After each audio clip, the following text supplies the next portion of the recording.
Hello there, this is Amanda Smith, and these are some of my personal barriers to intercultural communication and nonverbal communication.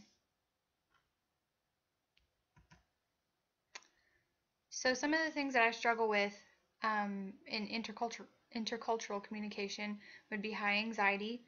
I struggle with this in situations that deal with individuals from different cultures because I tend to get nervous from not knowing what to expect from the situation or not knowing what the other person expects from me in that situation.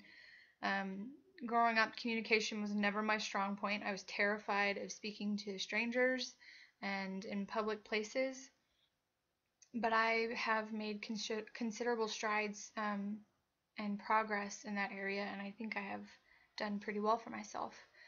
Another personal barrier would be ethnocentrism.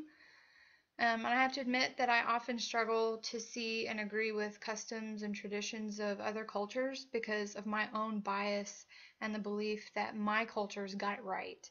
So it's important to understand that every culture has a set of beliefs based on what they were taught at a very young age, and it's important to recognize that there is no one right way to look at something just because your culture taught you that.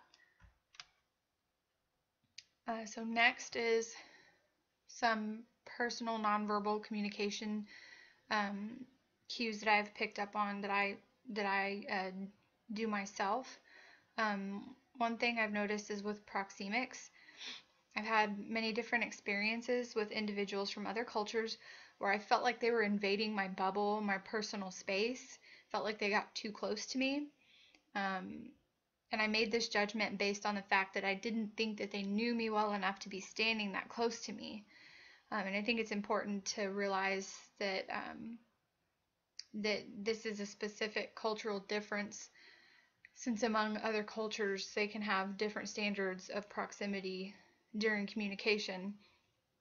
And I've remembered instances of when traveling, being in England, when people get into public transport systems and they get right up next to you and they touch you, and I just think that's odd because in the States you tend not to find people who will be rubbing up on another person or things of that nature.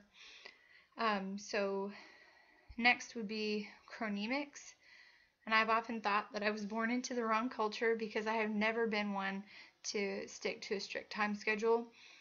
This often comes off as pretty rude and disrespectful of others in our American culture, but I truly do not mean to be.